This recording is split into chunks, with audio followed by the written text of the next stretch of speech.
Welcome to China in Focus. I'm Tiffany Meyer. Our top story: the U.S. is coming after Venezuela's economic lifeline, seizing an oil tanker off the country's coast. Why President Trump's push to oust Maduro from power could concern China.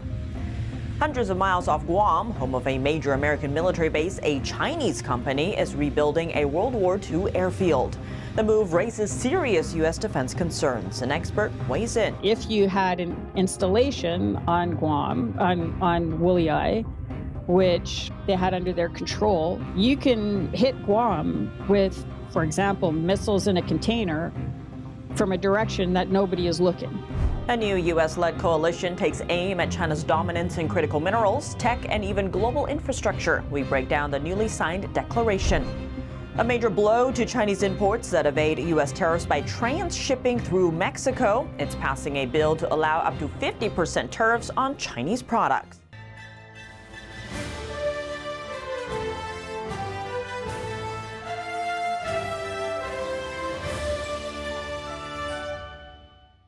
The U.S. is doubling down on efforts to oust Venezuela's leader, Nicolas Maduro, a longtime ally of the Chinese Communist Party. He's a key partner for China to expand its influence in a region long dominated by the U.S. The Trump administration seized an oil tanker off the coast of Venezuela on Wednesday. The tanker carried sanctioned oil heading to Iran. A White House official said President Trump is willing to seize more Venezuelan oil tankers. Large tanker, very large. Largest one ever seized, actually. And other things are happening, so you'll be seeing that later, and you'll be talking about that later with some other people. The move is a blow for Maduro, as oil revenue is the country's economic lifeline. Meantime, the region around Venezuela has seen the largest U.S. military buildup in decades. 15,000 forces and the world's largest aircraft carrier. The U.S. military has struck an alleged drug smuggling boat near Venezuela, killing 87 people last month. Trump told airlines that Venezuela's airspace should be considered closed. He then spoke on Politico, saying that Maduro's days are numbered. Maduro's message to the U.S.: peace above all else. Our message to the people of the United States remains the same. Peace. Peace above all else. No to crazy war. No to bloodshed for oil. Venezuela has the largest oil reserves in the world, with half of it exporting to China. The country has been a key point for China to expand its influence in Latin America, with nearly $60 billion in loans for energy and infrastructure projects. So why is the Trump administration going after Maduro? They're saying Maduro is responsible for trafficking drugs into the U.S. Illegal immigration is also causing tension. They've allowed millions of people to come into our country from their prisons, from gangs, from drug dealers, and from mental institutions, probably proportionately more than anybody else. On Friday, Venezuela's opposition leader said that Maduro's power will end and that she's focused on an orderly and peaceful transition. She fled to Norway after a year in hiding and went on to win the Nobel Peace Prize. Next, amid growing Chinese military activities at the heart of the Pacific Ocean, a Chinese company is rebuilding a World War II-era airfield near Guam, home to a major U.S. military base. The construction could be done by the end of the month. Cleo Pascal, senior fellow at the Foundation for Defense of Democracies, explains why China's access to the airfield poses a major threat to the U.S. and its allies. What I had heard was that a Chinese state-owned company had won the contract to rebuild the Wooley runway, and that was what I was heading to Wooley to see. Earlier this week, Pascal posted a video showing the airway's construction site in Wooley. It's part of an independent island nation in the Western Pacific that's under the protection of the U.S. military. And it takes less than an hour to fly from Wooley to Guam. That's what the Chinese figured out, that if you had an installation on Guam, on Wooley, which they had under their control, you can hit Guam with, for example, missiles in a container from a direction that nobody is looking. With China gaining greater control of the airway, what steps can Washington take to deter threats from the CCP? I think personally, the Secretary of Interior, this area is covered by Interior. He's already on the National Security Council because of his role in energy security, but that role should be expanded to look specifically at the security of the U.S. territories and freely associated states in terms of the incredibly aggressive and effective onslaught of Chinese political warfare to undermine the U.S. ability to get across the Central Pacific and to reach the first and second island chain. So Secretary Burgum and his office should be expanded to look specifically at this problem at the national security level so that they can bring in all of those other levels of power, including Department of Transportation, Treasury, FBI, in order to clear away some of the corruption, that's the block side, in order to build up options, including working with allies like Japan, and others. Guam is part of the second island chain, a term used to contain Chinese military threats from the U.S. The island's House delegate James Moylan has famously said every war game scenario that is played out involves Guam. It's also home to both a submarine base and an Air Force base. The Trump administration is taking a big step to counter China's grip on critical minerals and high-tech industries. It launched a new international coalition on Friday by signing the Pax Silica Declaration. Its goal is to unite 5 key allies to strengthen access to key minerals and boost cooperation on AI development. The declaration brings Israel, Japan, South Korea, Australia, and Singapore into a new partnership focusing on joint research and manufacturing. It's an effort aimed at competing with China's dominance in global supply chains. Officials say the move highlights growing concern over Beijing's near monopoly on rare earths, which are vital for defense and everyday technology. Earlier this year, China used rare earth export restrictions as leverage in response to U.S. tariffs. Undersecretary for Economic Affairs Jacob Hellberg calls the coalition a game changer. He says it creates a forum for countries to coordinate on the AI economy and compete with China's growth in the sector. The Trump administration hopes more nations will join. The signing also kicks off a one-day summit with representatives from the European Union, Canada, the Netherlands, and the United Arab Emirates attending. They'll discuss cooperation on advanced manufacturing and mineral refining. On top of that, officials say the declaration goes beyond minerals and tech. The alliance also aims to push back on China's Belt and Road Initiative by improving coordination on infrastructure projects. China's Belt and Road Initiative offers big loans to developing countries to build critical infrastructure. But when those nations can't repay, Beijing often gains control of the projects, extending its international influence. The new alliance aims to prevent that by blocking China from expanding its reach through key ports, highways, and major supply chains. President Trump signed an executive order Thursday aimed at cutting government red tape on artificial intelligence. The move seeks to create a national standard, simplifying AI regulations as more states try to introduce their own rules. Trump says such laws from states could undermine Washington's efforts to maintain tech dominance over China. It's a big part of the economy. And there's only going to be, I think, one winner here. I don't know if anybody agrees with that. I think most people agree, but there's only going to be one winner here, and that's probably going to be the U.S. or China. And right now, we're winning by a lot. Critics, however, warn that unchecked AI development could put Americans at risk. Major AI players like OpenAI, Google, and Meta have said the federal government, not states, should regulate the industry. We have the big investment coming. But if they had to get 50 different approvals from 50 different states, you can forget it because it's not possible to do, especially if you have some hostile. All you need is one hostile actor and you wouldn't be able to do it. Yet state leaders from both major political parties have said they need the power to put guardrails around AI, particularly as Congress has consistently failed to pass laws governing the tech industry. Just last month, New York became the first to enact a law requiring online retailers that employ so-called surveillance pricing to disclose their use of algorithms and customers' personal data. Florida Governor Ron DeSantis, a Republican, has proposed an AI Bill of Rights that includes data privacy, parental controls, and consumer protections. California Governor Gavin Newsom, whose state is home to several major AI companies, signed off on a bill this year requiring major developers to explain plans to mitigate potential catastrophic risks. However, Trump said Thursday he could withhold federal broadband funding from states whose laws are seen to hold back U.S. dominance of the new technology. An American open training program with good intentions misused by Chinese hackers. 2 people tied to one of China's most aggressive state-sponsored hacking groups may have sharpened their skills from a U.S. tech program that teaches cybersecurity. A new finding on Wednesday reveals two partial owners of firms tied to Chinese hacking group Salt Typhoon, trained through Cisco's Global Networking Academy. It's a program the company says is open to everyone. Last year, Salt Typhoon hackers breached at least 9 telecom companies, giving them access to calls and text messages in America. The attack affected high-profile individuals like then-candidates Donald Trump and J.D. Vance.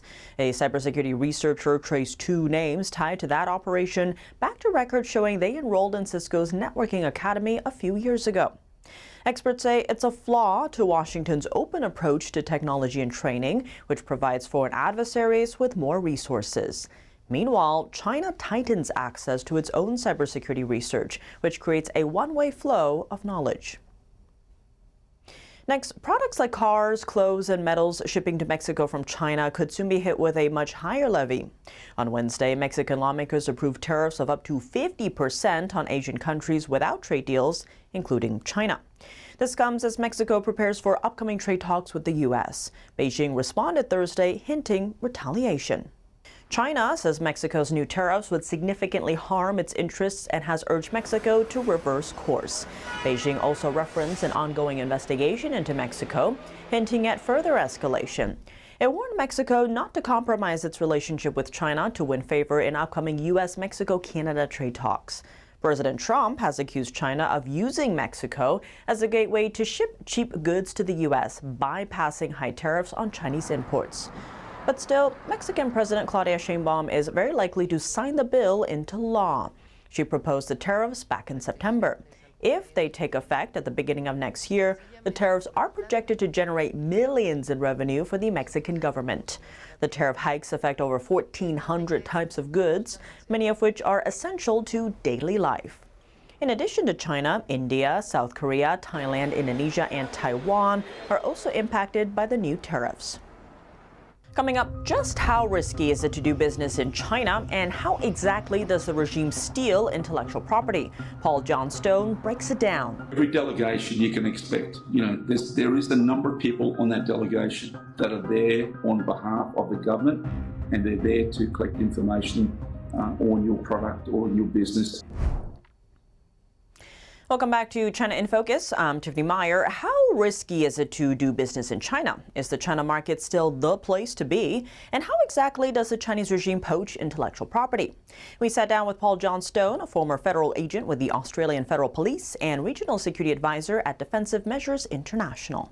Now, here in the U.S., you have the infamous case of Fang Feng in the news again because it's failed statecraft. She was actually found. But it's also back in the news now because one of the ones she was alleged to be with or seen around is Eric Swold, a congressman who's now running for governor of California. Yeah. And he actually is saying that everyone should be able to vote on their phones, which sounds like it could be a huge national security risk right there. It does seem there's a bit of awareness around this now, but what you're describing there, right, it's just how insidious this is.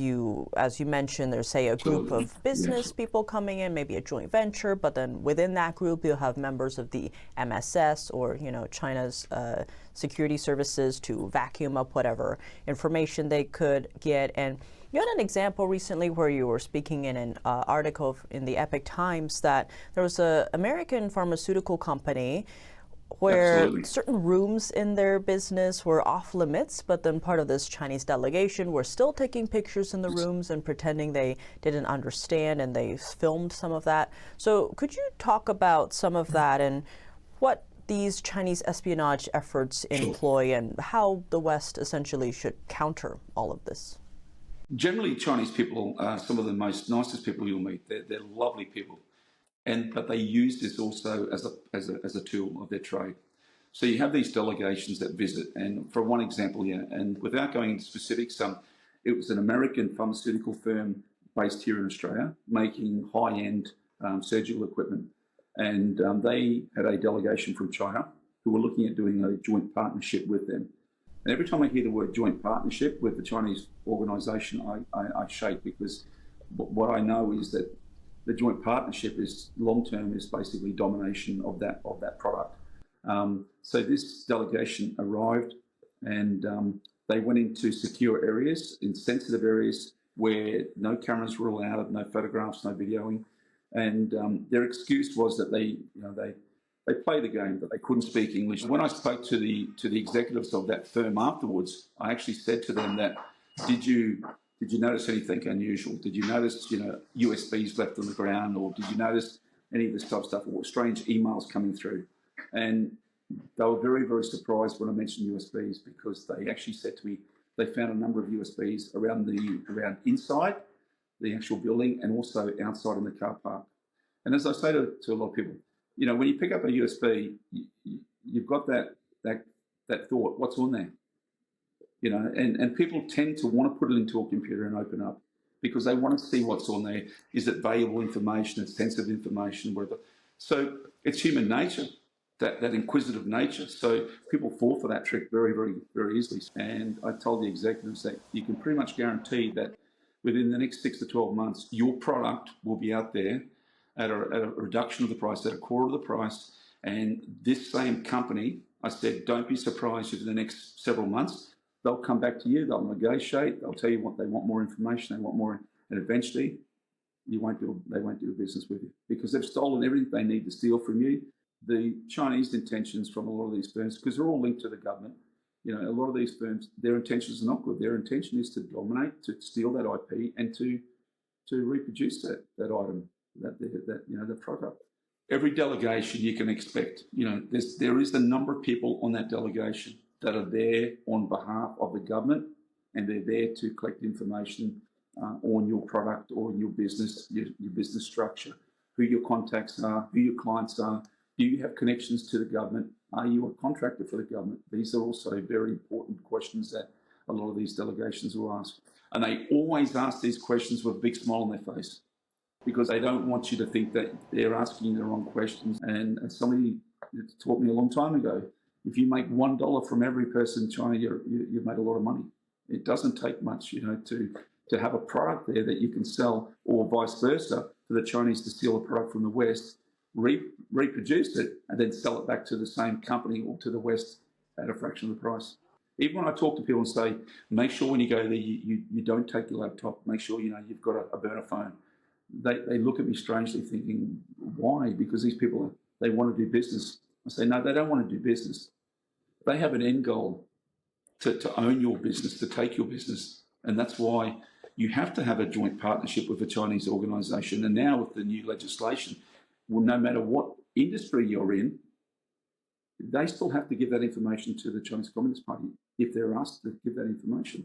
So no IP is protected in China from the West.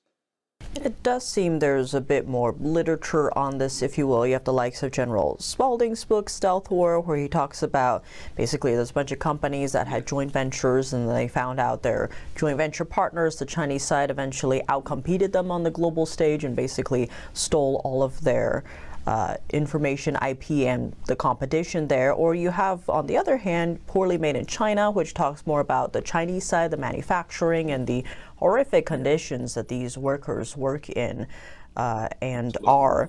And then you have there's a new one out called The Great Heist, China's Epic Campaign to Steal America's Secrets. So there is a bit more literature on this, it seems. But to your point, there's still a lack of the understanding, I think, that you're talking about there, where no one really wants to come out and be transparent and talk about it. Because even in the Poorly Made in China book, the companies aren't named. It's just kind of suggested that these are huge corporations that everyone knows, but the name isn't actually put in there. Given that we've seen the expansion of China's laws that could, crack down on the business sector, it's always very vague, so no one really knows the realm they can operate in. When it comes to, Western companies looking to make money inside the Chinese market, is there a way to do that and protect IP? Not in mainland China, no, because you can pretty much guarantee that whatever you take into mainland China, be it a product, be it IP, they've already got it. And if anybody thinks that that's not the case, they're naive, or they don't really understand China. They don't understand the way that the CCP operates. And to answer your question, absolutely no. Even if you do business with a Chinese company in a third country, such as like Cambodia, any link to that company is still going to have your IP stolen. So, and it's kind of sad because there's a lot of Chinese companies out there that are generally, they're sincere, they're honest people. But unfortunately, when they're linked to mainland China, and there's always that possibility that somebody in that organisation could be threatened by the government, could be coerced by the government, because I've seen this so many times. So many Western companies, they're looking at the big dollar, and only three things are going to happen. Either one, they'll run out of money and that venture is basically gone, and whatever they did give to the Chinese, they've got that. Or two, they do go there, they do set up, and they're going to lose their IP, and that'll be taken off them. Or three, they're going to get to a point where, unfortunately, what happens a lot of times is the Chinese government can manipulate the legal system, and then they can actually come in there and make up these offences and all these bodgy charges and stuff, and that'll destroy the company from within anyway. So it's to do, and I say to people also, Tiffany, that you've only got to look at places like Vietnam, where I frequent a lot. I go to Vietnam a lot and teach there and do a lot of work there. There's so many companies now wanting to move their operations from China into Vietnam because although the Vietnamese government is a social government, it's a socialist government, there's so many differences between China and Vietnam. There's more freedoms in Vietnam for the people and more freedoms when it comes to business. Sure, there's a degree of theft of IP and that type of thing could happen, but generally it's a lot safer than doing it in mainland China, where in China the government can change the rules at any time. So it's a monopoly and it's a risk, whereas in other countries is a lot more, a lot more flexible, and it's a lot more safer to do the business there. That's all for today's China in Focus. I'm Tiffany Meyer. If you have any feedback on the show or have something you'd like to see us cover, send us an email at chinainfocus@ntd.com. We'd love to hear from you. Round-the-clock original news coverage, visit us at ntd.com or download our NTD app. Thanks for watching. See you soon.